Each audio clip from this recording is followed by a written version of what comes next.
Hello everyone, welcome back to my channel. Hello professor का next episode लेकर आई हूँ। और गाइस, इन दिनों ना तबीयत ख़राब होने की वजह से मैं काम सही से नहीं कर पा रही हूँ और डॉक्टर ने भी कहा है कि गले पर कम जोर डालो, इसीलिए भी ये है। अरे यार, काम नहीं हो पा रहा। आई एम रियली सॉरी, आप सब इतना इंतज़ार करते रहते हो और मैं बेकार बना रही हूँ अपनी स्टोरीज़ को लेट अपडेट कर करके। चलिए शुरू करते हैं आज का एपिसोड। पिछले एपिसोड में हमने देखा था कि कैसे विंग के डैड और वन जूलियो के डैड, साथ में मिंग्याओ के डैड, ये सब आए थे। मतलब सबको प्रिंसिपल ने बुलाया था। वी चांगसे को देखकर वन रोहान और जिन ग्वांगशाओ, ये दोनों ही वी चांगसे क्या चापलूसी करने लग गए थे और सारा गलती एक बारी में उन्होंने एक्सेप्ट कर लिया था कि सारा गलती उनके बच्चों का ही है, विंग का कोई गलती नहीं है। जो कि हाँ, काफ़ी हद तक सही है। उनको ही सज़ा मिलना चाहिए क्योंकि उन्होंने पहले उकसाया है। और सबसे इम्पोर्टेंट बात, विंग वी चांगसे का बेटा है, तो वो लोग विंग को और वी चांगसे को ऑफेंड नहीं करना चाहते थे। लेकिन वांग जी को ये चीज़ें बिल्कुल अच्छा नहीं लग रहा था। प्रिंसिपल जो खुश हो रहे थे कि हाँ चलो मैटर सॉल्व हो गया, हाँ मेरा गर्दन बच गया, मेरा नौकरी बच गया, ऐसा वो सोच ही रहे थे, तभी उनके हलक में कांटा बन के चुभ गया वांग जी। वो बीच में बोल पड़ा। उसने कहा, सॉरी टू से बट मिस्टर वी, आपके लड़के को संभालना ज़रूरी है। विंग जिस तरीके का बिहेवियर करता है कॉलेज में, वो कोई अच्छा स्टूडेंट नहीं कर सकता है। वो बहुत ज़्यादा बिगड़ेल बन चुका है, उसे संभालना होगा। इस बात पर सारे लोग, principal, Wan Rohan, Jin Guangshao, Wei Changse, Wing, ये सभी वांग जी की तरफ देख रहे थे और सभी का एक्सप्रेशन कुछ अलग अलग ही था। जैसे कि प्रिंसिपल का एक्सप्रेशन, वो डरे हुए थे और साथ में वो मन में वांग जी को 1000 गाली दे चुके थे। हाँ, ये जवान खून कभी भी समझता नहीं है कि कहाँ क्या बोलना चाहिए। प्रिंसिपल अपने मन में ये सब सोच रहे थे।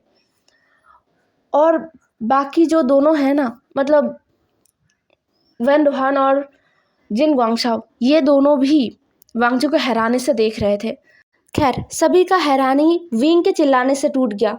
विंग ने चिल्लाकर कहा, प्रोफेसर लान, आपको बीच में बोलने की कोई ज़रूरत नहीं है। प्रिंसिपल यहाँ पर है और प्रिंसिपल सर इन सारी चीज़ को हैंडल कर सकते हैं।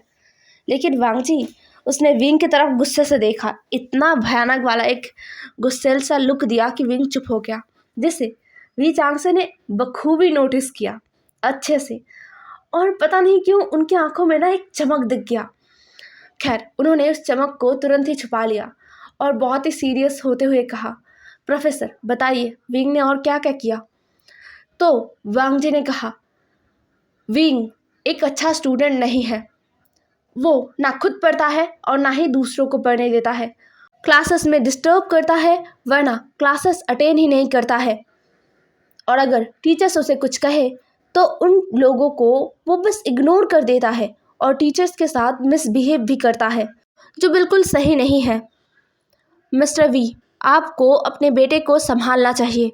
आपको विंग को अच्छे से समझाना चाहिए कि ये कॉलेज है, यहाँ पर सभी पढ़ने आते हैं और सभी बराबर हैं, कोई किसी से बड़ा नहीं है। बस आप कॉलेज को एक अच्छा डोनेशन देते हो, इसका मतलब ये नहीं कि विंग कुछ भी करेगा, टीचर्स के साथ बदतमीज़ी करेगा, किसी को भी बुली करेगा और उन चीज़ों को हम सहे, है ना मिस्टर वी। वी चांग से वांग जी के हर एक बात को सुन रहे थे। सच में बहुत कम लोग हैं जो उनके सामने ऐसे उनके आंखों में आंखें डालकर सीधा सीधा बात करते हैं, बहुत कम लोग हैं। वो बहुत ज़्यादा इम्प्रेस हो गए हैं वांग जी से।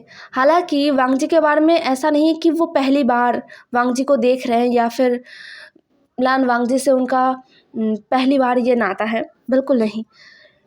हालांकि लान वांग जी का ये फर्स्ट मीट है वी चांगसे से, बट वी चांगसे को लान वांग जी के बारे में पहले से ही पता है, क्योंकि विंग के साथ जो भी नोक झोंक हो रहा था ना, ये सारा खबर वी चांगसे के पास पहुंच रहा था। वो भी थोड़ा परेशान थे कि हाँ, विंग को एक टीचर के साथ ये सब नहीं करना चाहिए और विंग को टीचर को सम्मान देना चाहिए।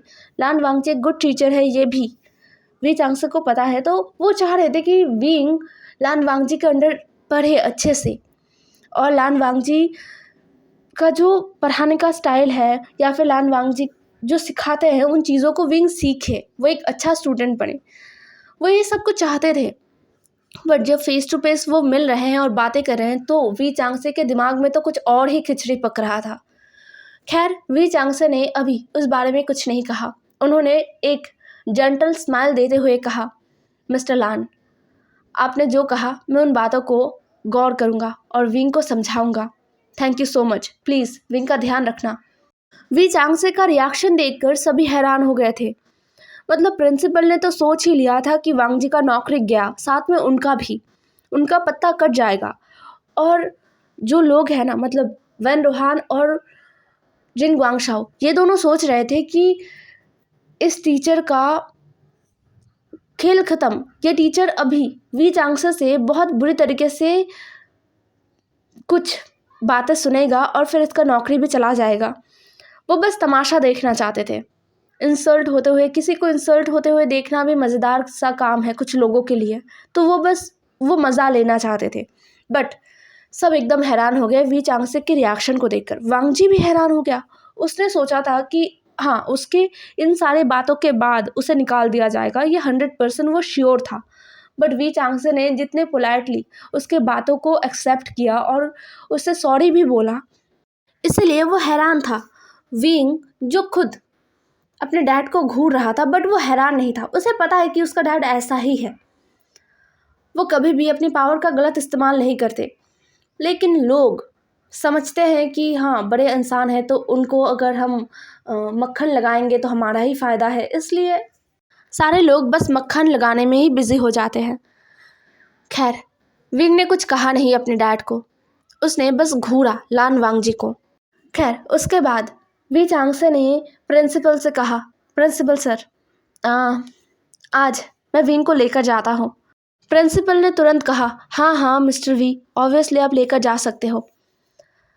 फिर वी चांगसे ने दो इंसान जो उसके बगल में खड़े थे उनको देखा, मतलब जिन ग्वांगशाओ और वैन रोहान, उनको देखा और उनसे अलविदा कहा। उनसे कहा, ओके मिस्टर वैन, मिस्टर जिन, आप दोनों से दोबारा मुलाकात होगा। अभी मैं चलता हूँ and I am really sorry कि मेरी वजह से, मेरे विंग की वजह से आपके बच्चों को चोट लगा है। तो उन दोनों ने ही तुरंत कहा, अरे अरे नहीं मिस्टर वी, ऐसा नहीं है, बच्चे हैं, वो अभी खून गर्म है इनका, तो ये सब तो चलता रहता है। वी चांगसे ने बस मुस्कुराया और फिर उन्होंने विंग का हाथ पकड़ा और विंग को ले जाने लगे। प्रिंसिपल ऑफिस से निकलने से पहले ही उन्होंने कहा, वी तुम चल पाओगे ना, मैं तुम्हें उठा लूँ? विंग ने कहा, डैड मैं बच्चा नहीं हूँ। वी चांगसे ने कहा, अरे लेकिन तुम्हें चोट लगा है ना। विंग ने कहा, ओफ वो डैड, मेरे पैरों में थोड़ी ना चोट लगा है, हाथों में थोड़ा सा लगा है, ज़्यादा नहीं। वी चांगसे फिर भी वरिड थे। उन्होंने विंग को अपने एक साइड से बाहों में पकड़ के रखा था, जैसे कि उनका बेटा अभी अभी गिर जाएगा। ऐसा, मतलब वो जो बच्चे चलना सीखते हैं और पेरेंट्स बच्चे को धीरे धीरे चलने में हेल्प करते हैं और उनकी दोनों तरफ अपने हाथों से गार्ड बना कर रखते हैं ना, कि अगर गिरेगा तो हम पकड़ लेंगे, वैसा वाला। तो वांगजी ना बस देखता रह गया। इन चीज़ों को वो कभी फील नहीं कर पाया है, तो अभी उसे बहुत जलसी महसूस हो रहा था विंग से, बहुत ज़्यादा।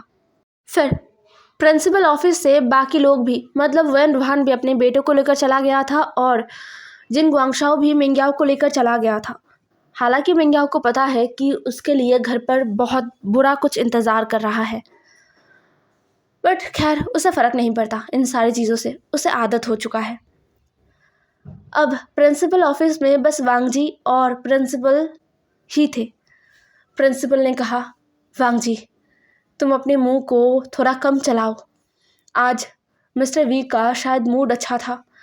नहीं, वो अच्छे इंसान है, मैंने उन्हें कभी भी किसी कमज़ोर इंसान पर अपना रौब झाड़ते हुए नहीं देखा, बट फिर भी वो बड़े लोग हैं, हमें उन्हें समझ कर चलना होगा।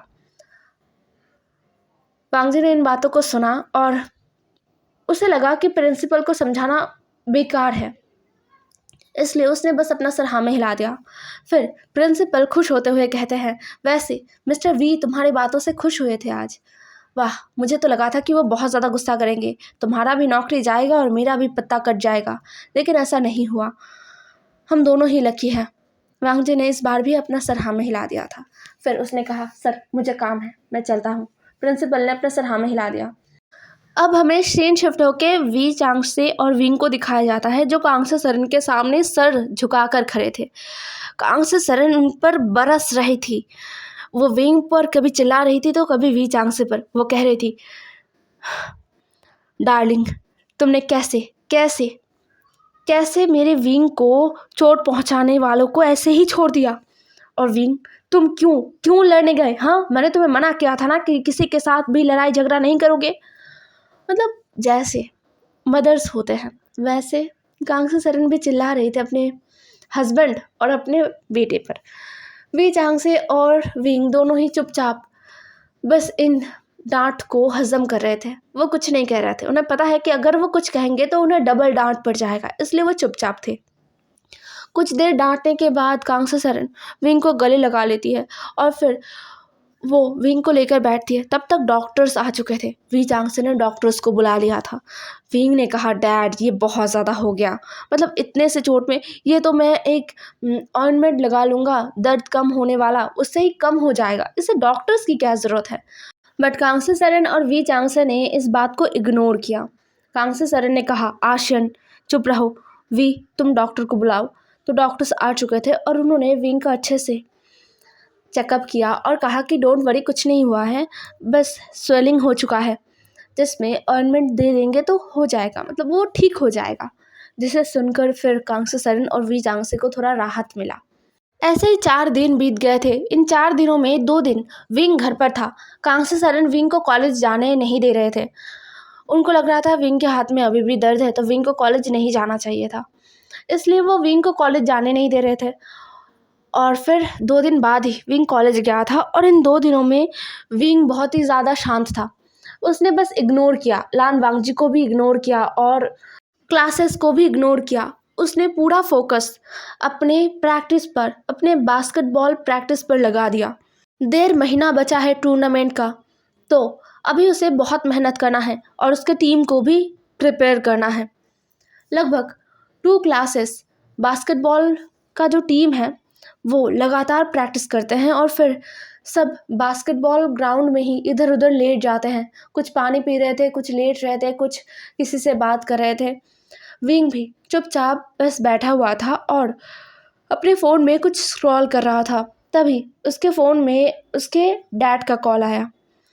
उसने कॉल रिसीव किया और बोला, यस डैड। वी चांगसे ने कहा, वी घर आ जाओ, हम एक ट्रिप पर जा रहे हैं। जिसे सुनकर विंग ने कहा, व्हाट, ट्रिप, कैसा, और ये कब डिसाइड हुआ? और सबसे इम्पॉर्टेंट बात, डैड 1.5 महीने बाद मेरा टूर्नामेंट है, मैं किसी भी ट्रिप पर नहीं जाने वाला। अगर आप लोगों को जाना है तो जाइए प्लीज़, बट मुझे इन्वॉल्व मत कीजिए।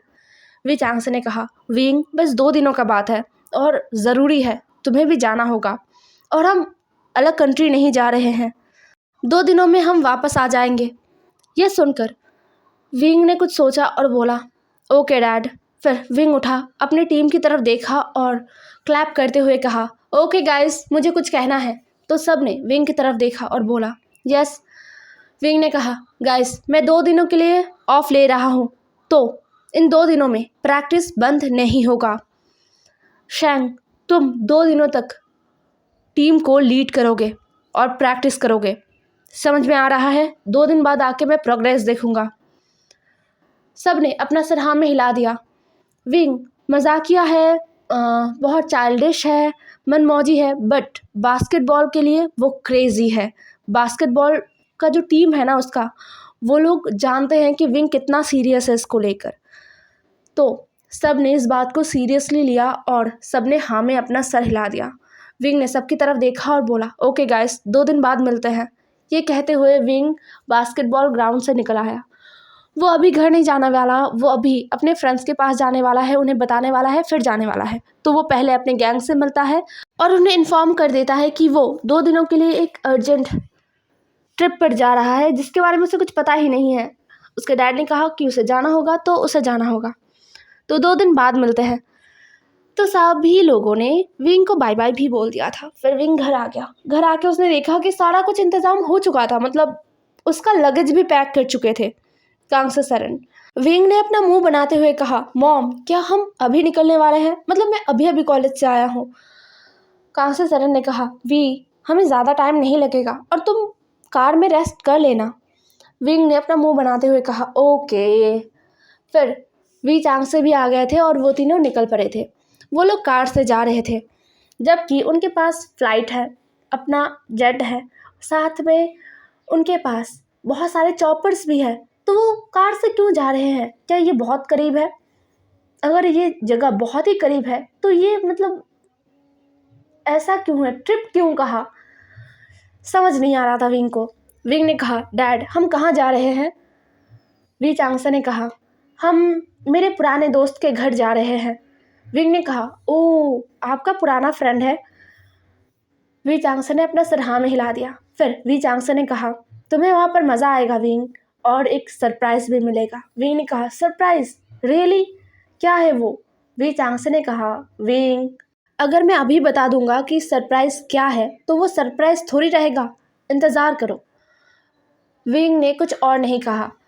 फिर तुरंत उसे याद आया। उसने कहा, डैड वैसे भी हम जा कहाँ रहे हैं? मतलब आई नो आपका फ्रेंड है, बट वो कहाँ रहते हैं? वी चांगसे ने कहा, वो गुसू में रहते हैं। विंग ने ये नाम सुना है। उसने कुछ देर सोचा और बोला, ओ डैड सॉन्गलैंड भी तो गुसू में रहता है। आप मुझे पहले बता सकते थे ना, तो मैं सॉन्गलैंड को भी लाता। वी चांगसे ने कहा, ओह मैं भूल गया था, दूसरी बार हम ज़रूर बताएंगे। विंग ने हूँ कहा और फिर वो अपना फ़ोन निकाला और उसमें गेम खेलने लगा। कांगसे सरन बार बार अपने हस्बैंड की तरफ देख रही थी, मतलब उन्हें डर लग रहा था, उनकी आंखों में डर दिख रहा था। वो सोच रही थी कि जो भी होने वाला है, क्या वो विंग के लिए सही है? क्या विंग उस चीज़ को एक्सेप्ट कर पाएगा? क्या वो जल्दी बाजी कर रहे हैं, मतलब जल्दी में कहीं वो विंग के लिए कुछ बुरा ही ना कर डालें। वो पेरेंट्स है, वो कभी भी विंग के लिए कुछ बुरा तो नहीं सोचते। और इस बार भी जो कुछ भी हो रहा है, जो कुछ भी वो करने वाले हैं वो लोग, वो सब विंग की अच्छाई के लिए करेंगे। बट फिर भी विंग को बिना बताए ये एक तरीके से धोखा हुआ है ना। ये सारे सवाल कांगसे सरन के दिमाग में आ रहा था। कांगसे सरन जो वी चांगसे को देखते हुए ये सब कुछ सोच रहे थे। वी चांगसे ने अपना एक हाथ आगे बढ़ाया और कांगसे सरन के हाथ में रखा और अपने आंखों से दिलासा देते हुए कहा, डोंट वरी कांगसे, हम विंग के लिए बेस्ट कर रहे हैं और विंग को ये फील होगा। पहले वो नाराज़ ज़रूर होगा, बट बाद में वो इस चीज़ को फील कर पाएगा। हे एवरीवन, आज का एपिसोड यहीं पर ख़त्म होता है। नेक्स्ट एपिसोड में मिलते हैं। ज़रूर बताना आज का एपिसोड कैसा लगा आप सबको और क्या लगता है विंग के साथ क्या होने वाला है। देखते हैं। एंड हाँ, कल ही इसका अगला एपिसोड आएगा, ठीक है। मैं बोलती ज़रूर हूँ बट अपनी बातों को मैं रख नहीं पाती यार, गुस्सा आता है बहुत। बट मैं कोशिश करूँगी, 100% कोशिश करूँगी। Bye bye.